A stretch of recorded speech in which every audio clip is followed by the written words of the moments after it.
Good morning, everybody. Welcome to Science on Saturday. I'm Dr. Joanna Albala. I'm the manager of the Science Education Program at Lawrence Livermore National Laboratory, and I am so excited for this year's Science on Saturday theme, Computing the Future, where we will be showcasing our innovative work using the power of computing from molecular biology to space exploration. Let's welcome our presenters today. Emilie Dunham received her PhD from Arizona State University, and after completing her PhD was a 51 Pegasus B postdoctoral fellow at the University of California, Los Angeles. Currently, she is a Lawrence Fellow at Lawrence Livermore National Lab, and we will hear more about her research, which focuses on meteorites. She is joined by Tom Shefler. We might have lost our presenters today. There they are. Tom received a BS degree in Physics and Applied Math from Western Michigan University and an MA in Astronomy and Astrophysics from the University of California, Berkeley, and he currently teaches physics and engineering at our own Granada High School and is a faculty scholar in the Lawrence Livermore National Lab Science Education Program, and the title of their talk today is Cosmic Treasure Hunt, Finding Stardust in Meteorites. Now, let's get started. Hi, everyone. Thank you so much for coming, and Tom and I are really excited to talk to you all today and take you on a journey across space and time. So I'm first going to tell you a little bit more about myself and my career journey. So I grew up on the East Coast, and when I was in middle school, I learned about my interest in stars and planets when my dad took me to see the night sky.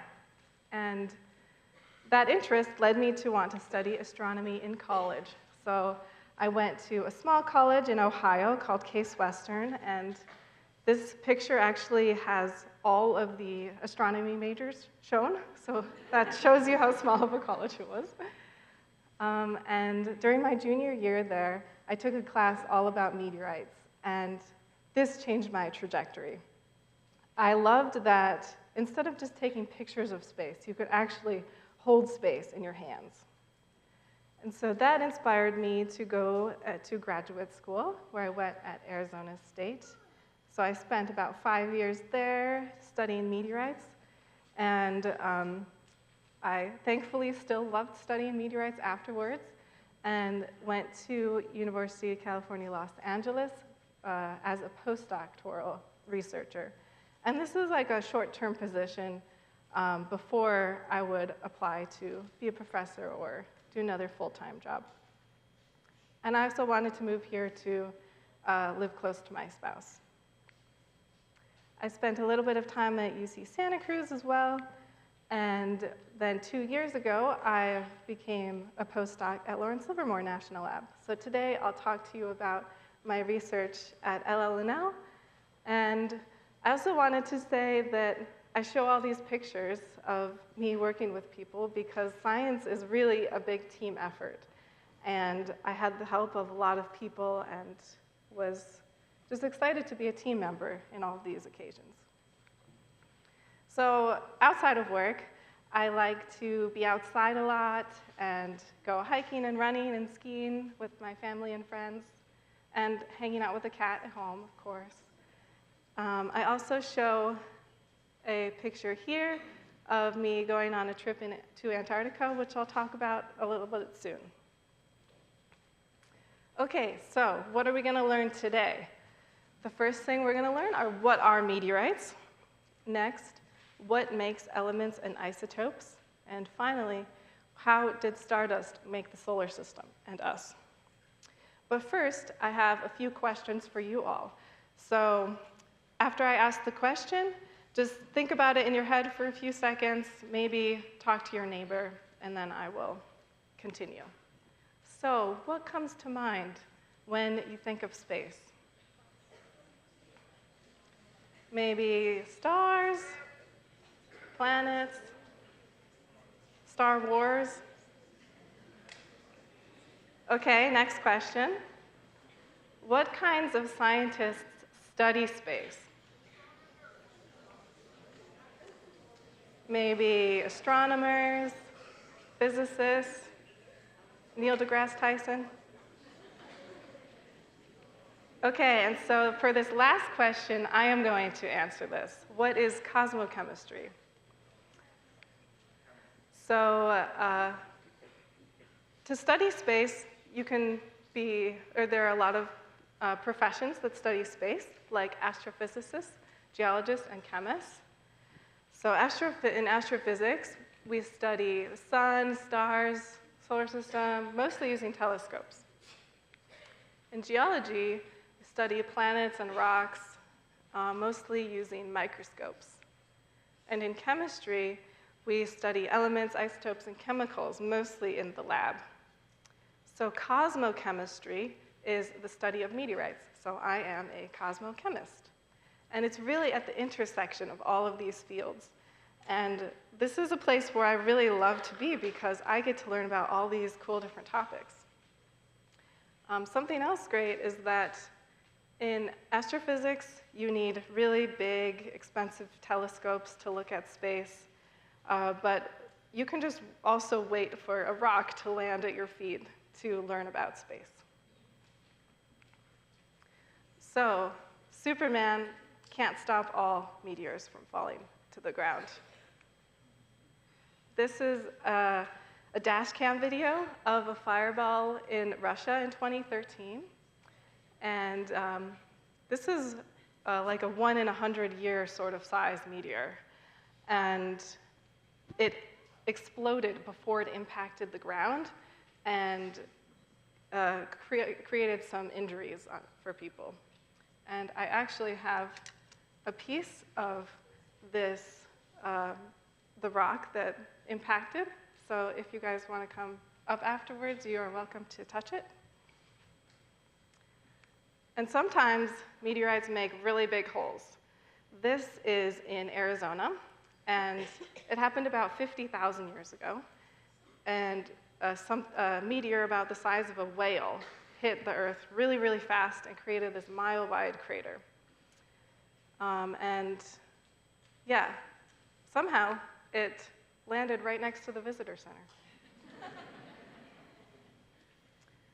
Okay, and sometimes meteorites fall through your roof and hit your pillow while you're sleeping.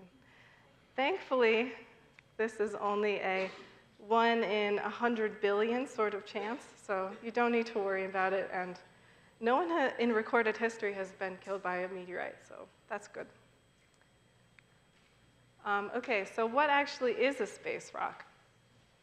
Space rocks mostly start as either comets or asteroids that are orbiting the sun, and sometimes they break up when they crash into each other and create smaller chunks of rock called meteoroids.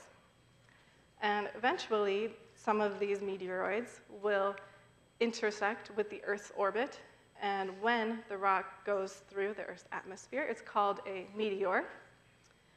And finally, if it makes it to Earth's surface and lands, it's called a meteorite. And sometimes you can see meteor showers during the year, and those are actually from tiny pieces of icy comets, and mostly burn up in the atmosphere before they land.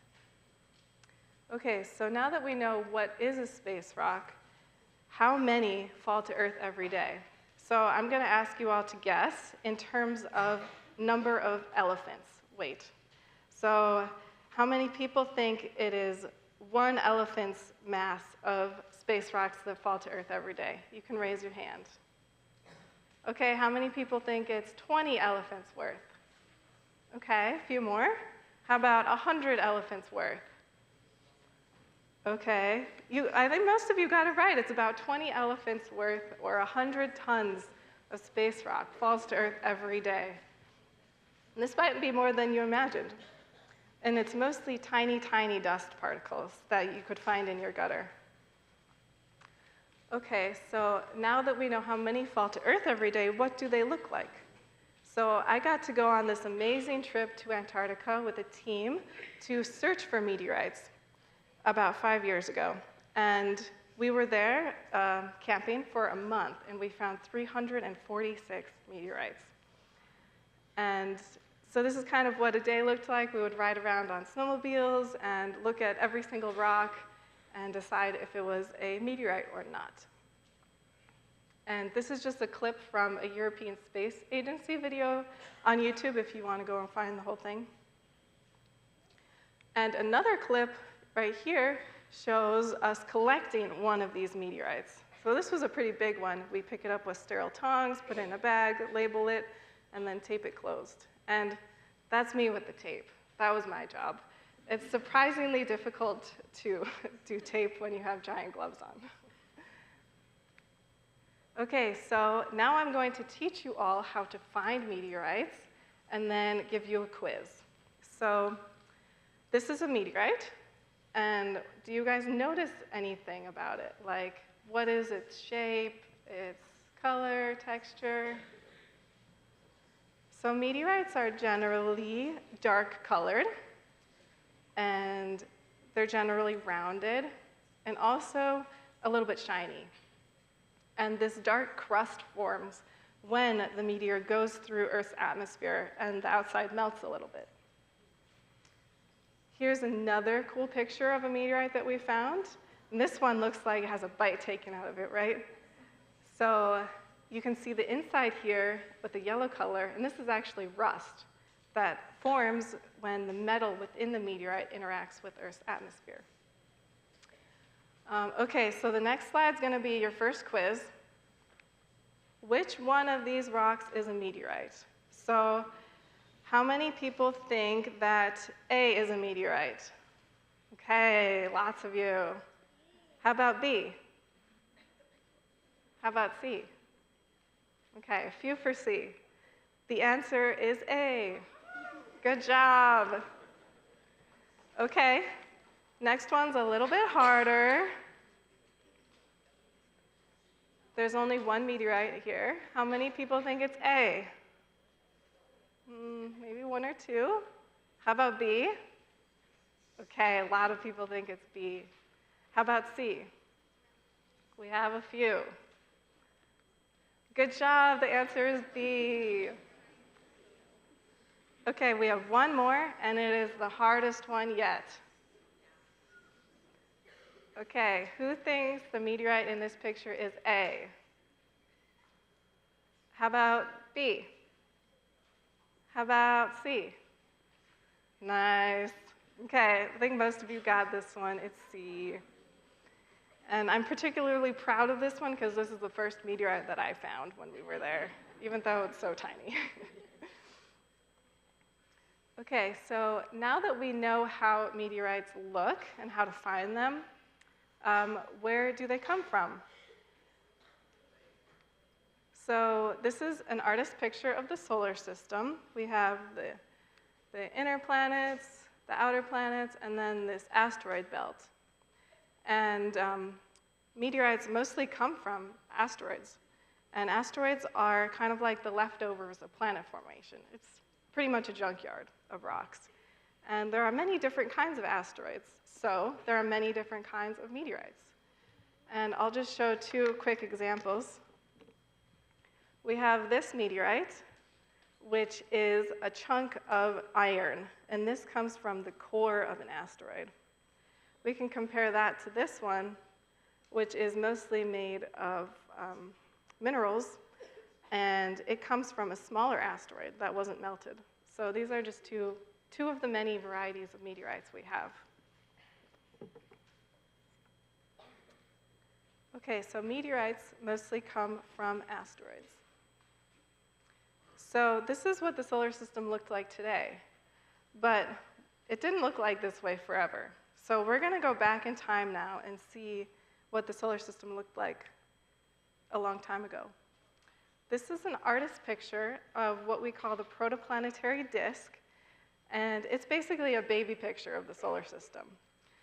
This is about 4.6 billion years ago, at the very beginning of our solar system. And a protoplanetary disk is made up of a bunch of gas and dust that's just swirling around the star that's beginning to form. which eventually became our sun. And from this dust, we can get planets to form. So when little particles of dust stick together, they grow and grow, kind of like if you're making a snowman, and will eventually grow into something the size of a planet.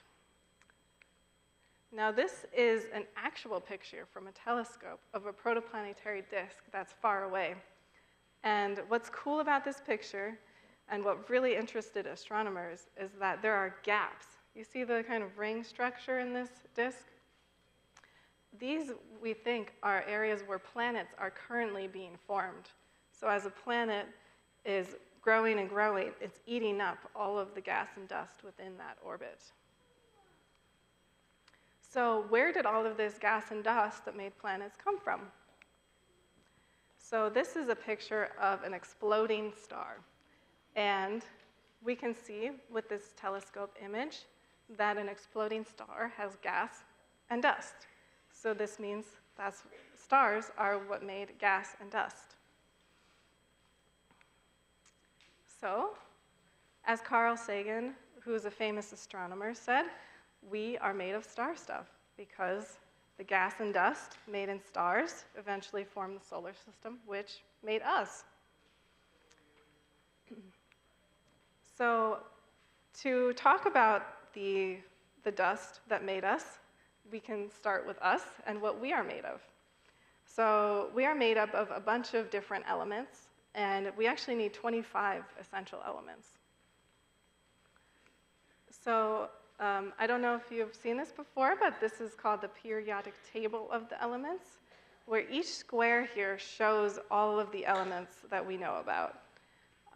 And they have different symbols. So for example, we have carbon up here is a C, silicon here is Si. And we also have things like livermorium and lawrencium, which were actually man-made, not made in stars, but they are relevant here. Okay, so we have calcium that makes up our bones. We have carbon that makes up our DNA and other things too. Oxygen and hydrogen that make water, which is a big portion of us. So now I'm going to turn it over to Tom to talk about atoms and isotopes. Good morning, everybody. So periodic table has 118 known elements. And what defines an element, what gives it its identity is how many atoms are in its nucleus. So if we look at the anatomy of an atom has a nucleus, which is where most of the mass of the atom is. It is made up of positively charged protons, neutrally charged neutrons, and surrounded by electrons, which travel about the nucleus. So whether something is carbon or oxygen or tungsten or molybdenum depends solely on how many protons we have in the nucleus. For example, if we have hydrogen, typical hydrogen atom has one proton in the nucleus and it is orbited by one electron. But this is the only way that you can have hydrogen. You can also have a hydrogen with a neutron in the nucleus. If there's still one proton, it's still called hydrogen, but it is an isotope of hydrogen, and another version of hydrogen that happens to have a neutron. It's called deuterium.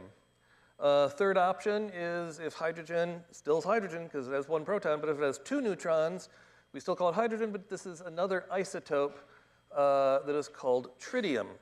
So just as the identity of an atom is determined by how many protons it has, I wanted to make an analogy here between atoms and sandwich cookies. So I would argue the identity of a sandwich cookie is determined by the flavor of the cookie itself, in this case, chocolate. So I've got some classic sandwich cookies here. I've got some double stuff here. I've got some thin. I would argue that these are all isotopes of this same phenomenon, a chocolate sandwich cookie. If you wanted to get into a different element, I would say just as you would need to have different number of protons to get into a different element, I would say you would want to change the flavor of the cookie itself. This would be a different element, in my opinion, than the chocolate sandwich cookie. These, of course, are the vanilla sandwich cookies. But the point is, science is delicious. Back to you.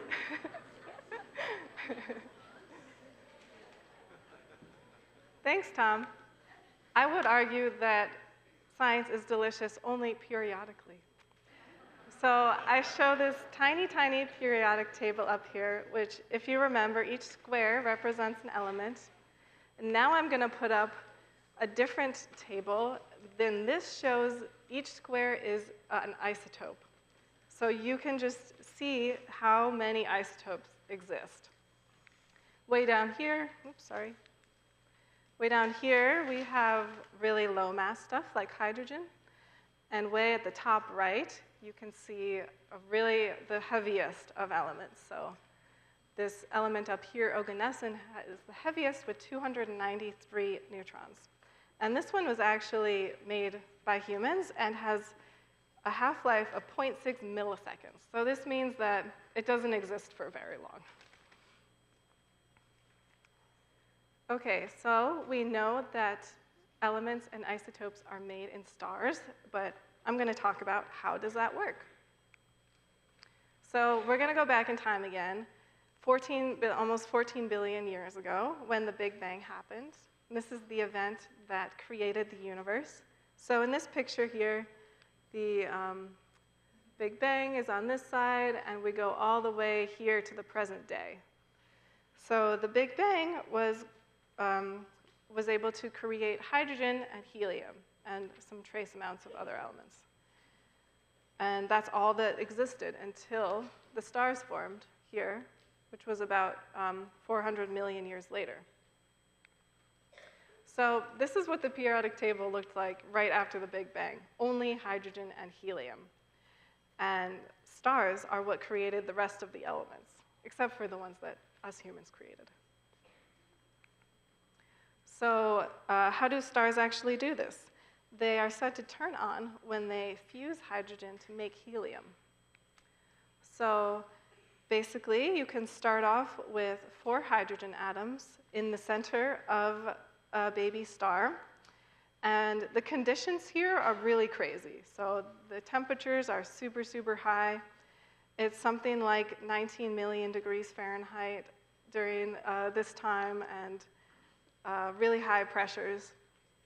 And this is what's necessary to do fusion or create new elements. So we have 4 hydrogens in this really hot inner star environment. They merge together to make 1 helium plus a little bit of energy.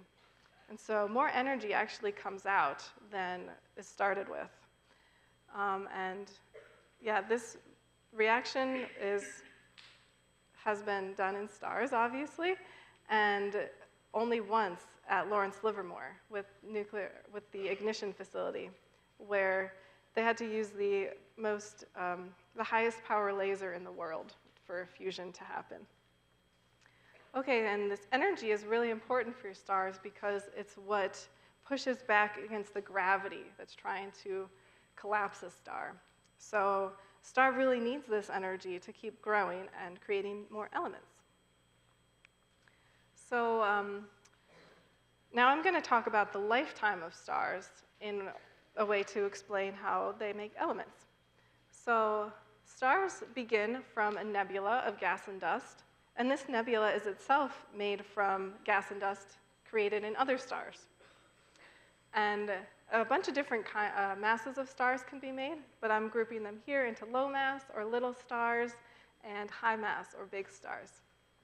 And they spend most of their lifetime in this position doing fusion. So low mass stars can make elements up to about carbon, and that has 6 protons, whereas high mass stars, they can make elements up to iron, so 26 protons, I believe. And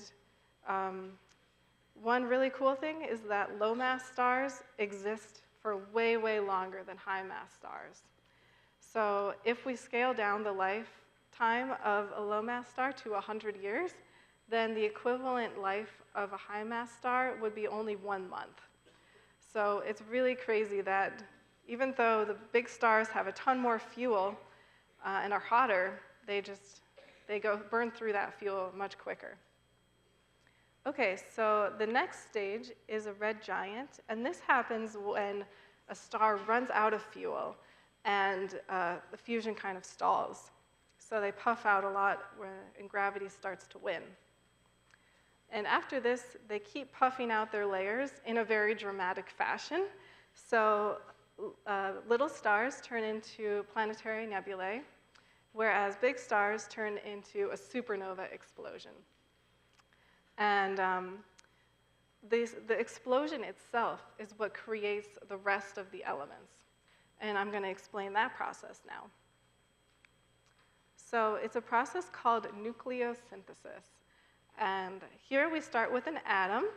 And in the environment of an exploding star, there are a ton of neutrons flying around. And especially in a supernova, there are so many neutrons. And sometimes these neutrons interact with an atom, and this helps to build that atom into heavier atoms.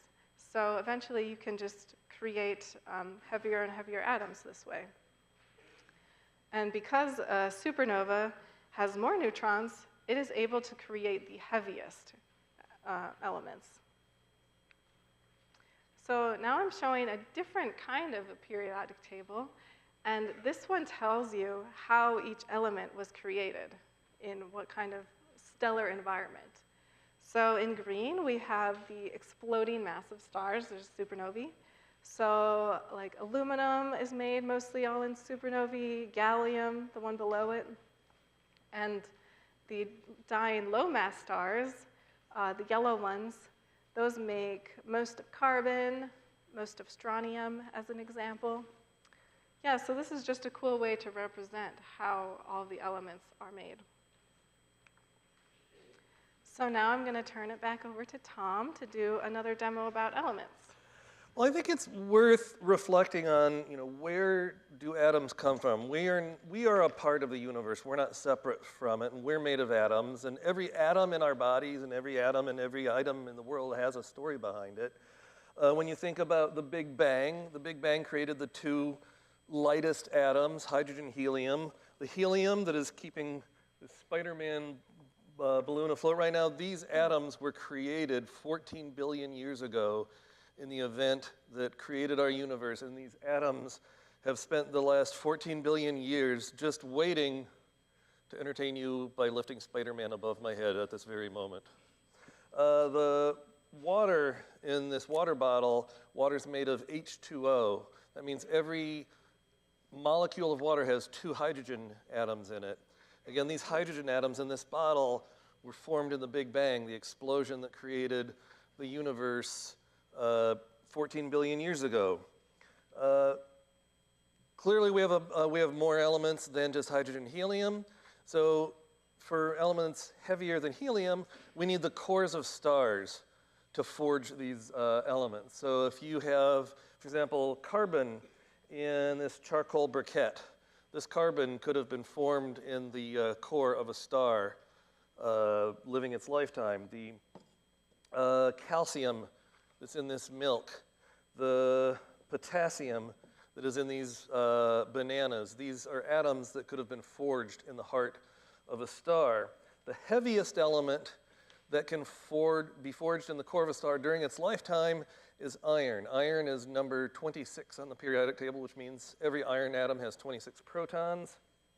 So here we have iron. This is in the form of a dietary supplement. So these atoms, not only must they be formed in a star, but then that star had to explode and spew those heavy elements out into the cosmos and into the nebula that our solar system would one day form from. So I've noticed this is vegan liquid iron dietary supplement. So even though a star had to die for me to have this product, I can at least rest assured no animals were harmed in the making of it. But clearly we have more elements than even beyond iron. So this is where the only forge in the universe we know hot enough to create elements heavier than iron is in exploding stars. So elements like the silver in silverware. that had to be formed in an exploding star. The zinc in these throat lozenges, these atoms were formed in a star that exploded more than 5 billion years ago. The copper that gives these pennies their color, these copper atoms were formed in a star that exploded more than 5 billion years ago. And those copper atoms polluted the nebula that our solar system would form from in order for us to be able to have this penny all these eons later. These must be worth a fortune. Finally, the gold in my wedding band. These atoms must have been formed in a star that exploded more than 5 billion years ago. The point is, every atom in our bodies and in everything around us was forged somewhere between 5 and 14 billion years ago. So think of what you are made of this is what Carl Sagan meant when he said, we are star stuff. And I gotta say, for being so, for being made out of particles 14 to 5 billion years old, you guys look phenomenal. So, back to you. Thank you, Tom. And we were talking about that gold ring. I wanted to say, gold rings are better when they have diamonds in them. So a diamond is a mineral that's made up of carbon atoms that are stuck together in a particular way. So this floating diagram shows you the ball, which is carbon, and the stick, which is the forces sticking them together. And I have another example of quartz. I don't know if you guys have seen quartz before, but sometimes you can find it on hikes, and it's made of silicon and oxygen. So this is a similar diagram showing how silicon and oxygen can stick together to make minerals. So this is how atoms can come together to make minerals. So the elements that stars make are stored in dust. And from here, I will introduce to you a character named Dusty, the Stardust. And this is a character that Tom made with the help of AI. So I'll show a few cartoon panels. So in a dying star, there's this really hot, soupy mixture of elements. And once that cools down enough, minerals can form from those elements. So Dusty could be a mineral of silicon and carbon stuck together to form silicon carbide. So after Dusty is made, the star explodes, and Dusty is forced out. Dusty floats around the interstellar medium for a while, and eventually Dusty finds some friends, and together makes a nebula of dust and gas. Then this dust and gas makes a protoplanetary disk, like we talked about, and that can coalesce or accrete eventually into a small planet or asteroid, which Dusty is part of. And finally, Dusty can fall to Earth within a meteorite, where an intrepid scientist can ask them about all the places they've been. That's kind of the story of Stardust. And I think Stardust is amazing because it is formed before the solar system. So it is the oldest material that we have on Earth to analyze. So how do we actually study it? I'm going to tell you a little story about how scientists discovered Stardust. And this happened in the 1960s, and these cartoons show a few people represented by actual people at the University of Chicago who figured all this out. So the first thing they did is crushed up a meteorite and measured its isotopes using a mass spectrometer, and I'll explain that soon. And they surprisingly found this xenon isotope fingerprint that they had never seen before in any Earth rocks. So they wondered, what could it be? So they came up with a bunch of theories about what this xenon fingerprint could mean. And they started to try out their theories. One of them was that they thought that xenon was trapped within a mineral, kind of like how we're talking about how minerals were made. And their first idea was that it was trapped in a metal. So they developed this long chemical process over some years to get this metal out of a meteorite. So this is showing a meteorite in a vial that's being dissolved. It's turned into a little powder, and they did measure this iron, but the iron did not have this xenon isotope fingerprint in it. But there was another piece of this meteorite that they measured, and they found the xenon fingerprint, and it happened to be in diamonds, but tiny, tiny diamonds. And they also found this fingerprint in some other minerals, like silicon carbide and graphite.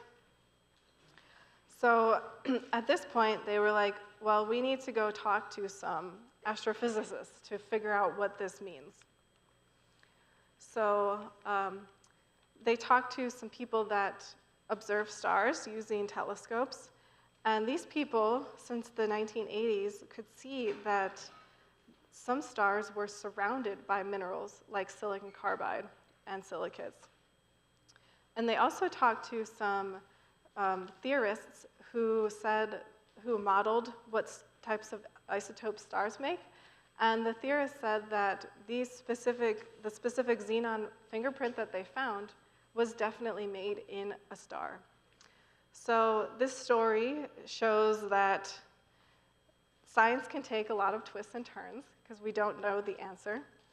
But it really pays off to talk to people in other fields, like the geochemists and the astrophysicists getting together to together figure out that stardust was made in stars.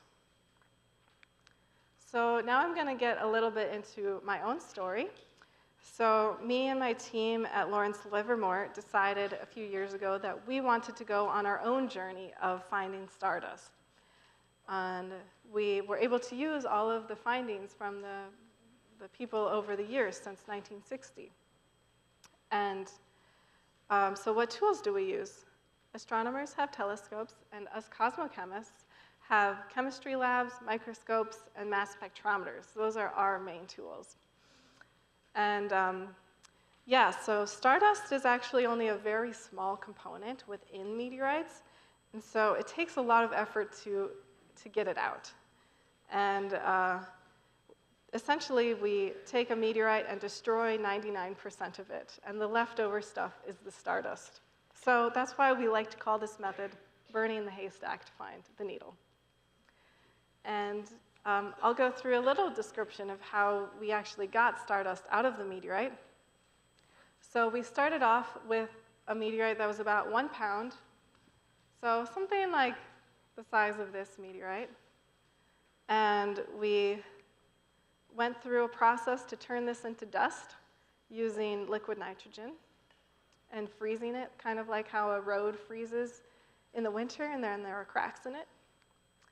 And with that powder, we then used very dangerous and scary acids to dissolve the silicates in organic matter, kind of like how you can dissolve salt in water.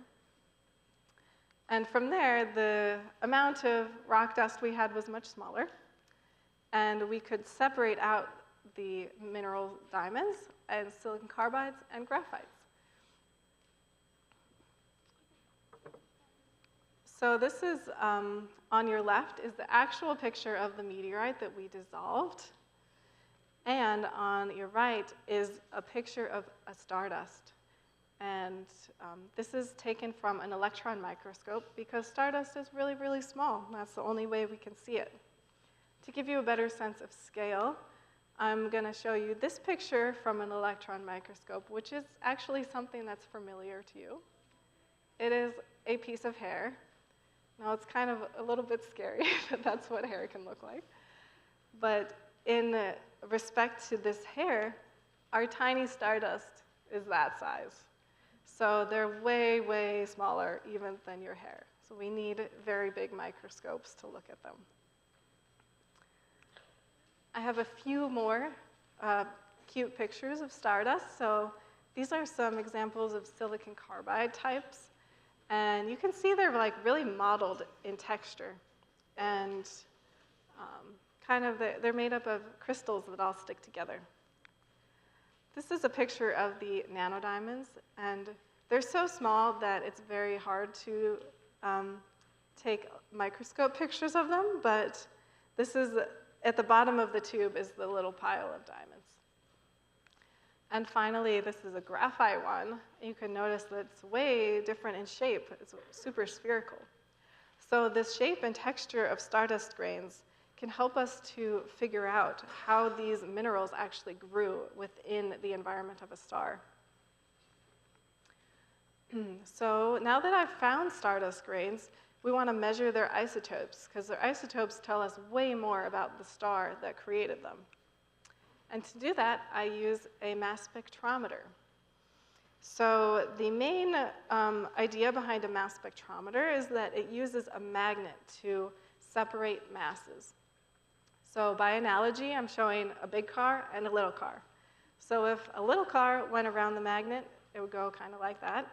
If a big car went around, it would curve a little bit less because of its mass.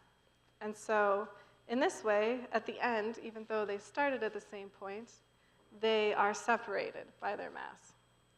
So similarly, we can think about the heavier isotope of hydrogen as curving less around the magnet than the lighter isotope, so they're separated. And so if I have one of my stardust grains, I use the mass spectrometer to eject some atoms off of the grain, and those atoms will go around the magnet and then be separated by their mass. So then I can measure, for example, the 12 carbon versus the 13 carbon. That's within that stardust grain. So here I'm going to show you a few cool pictures of the mass spectrometers that me and my team use at LLNL. They're all pretty big and like crazy big instruments to use. So this one is used to measure light elements. We have this other one to measure heavier elements, and this one uses lasers. That's the green light in the picture. And the rightmost picture here, I'm actually in this picture if you can find me, but it's to show just how massive these things are. To measure even individual atoms, you need bigger and bigger instruments. And the last one here is a noble gas mass spectrometer. And noble gases will help us to figure out a stardust's age. So that's something I'm also really interested in doing, because a few stardust grains have been measured for their age, and one of them is 7 billion years old. So it's billions of years older than our solar system. And yeah, so that inspires me to want to measure more old ages. So that's something that's in the works. Okay, and I'm going to tell you about my coolest results so far. So the leftmost picture is a stardust grain, like you've seen before. The middle picture is what it looks like after it's measured. So unfortunately, the measurement requires us to destroy some of the stardust. So you can see the top of it's kind of sheared off. And the rightmost picture is actually an image of isotopes within that stardust grain.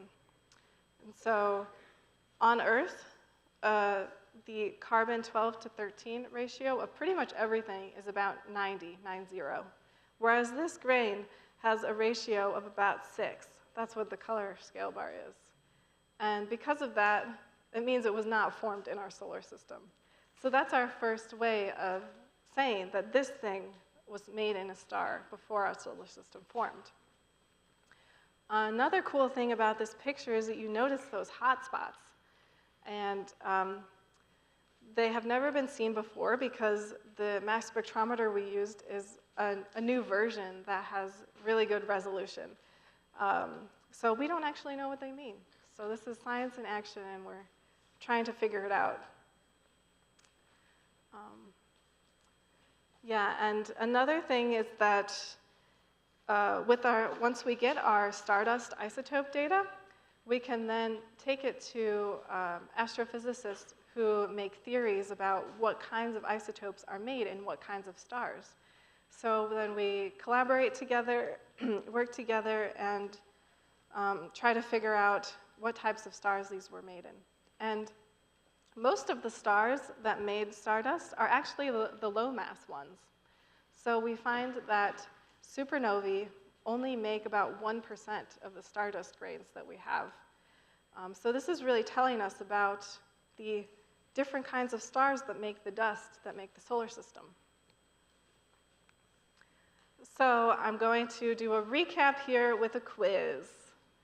This is another dusty cartoon panel, except the panels are all mixed up. So I'll ask you to think for a second, and then I will ask you about what the correct order is.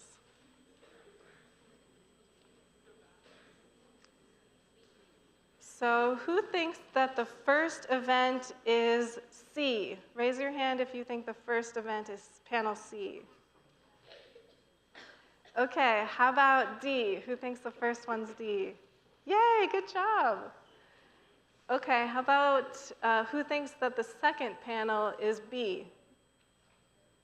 Yay, good job. Okay, so here is the correct answer. I think most of you really got it. So we have Dusty, who is a mineral grain that forms in a dying star.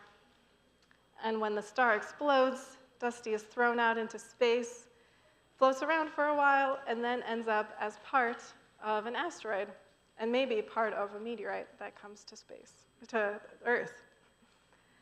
And so this story shows that we do know a good amount about how stardust is made and how stars make the elements. But there are still a ton of open questions, like what stars make the dust that make us. We can really learn a lot of the specifics using isotopes. How does stardust survive the explosion? I mean, it's a pretty crazy event, but it makes it to Earth. How long is it in space for? It could be up to billions of years.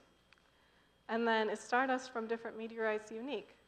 So this and many, many more questions keep me and other people in the Stardust community very busy, and we will keep having lots more questions. So if you guys are interested in this stuff, please, yeah, feel free to learn. Okay, so this is, this curiosity is what I want you guys to take away. Just like, what secret is stardust hiding about the dust that made us? So I will end by saying that you should all reach for the stars, and that I will have some of my meteorites out on this table after the talk. If you have time, you can come up and touch some. And if you have questions, please come up. So thank you.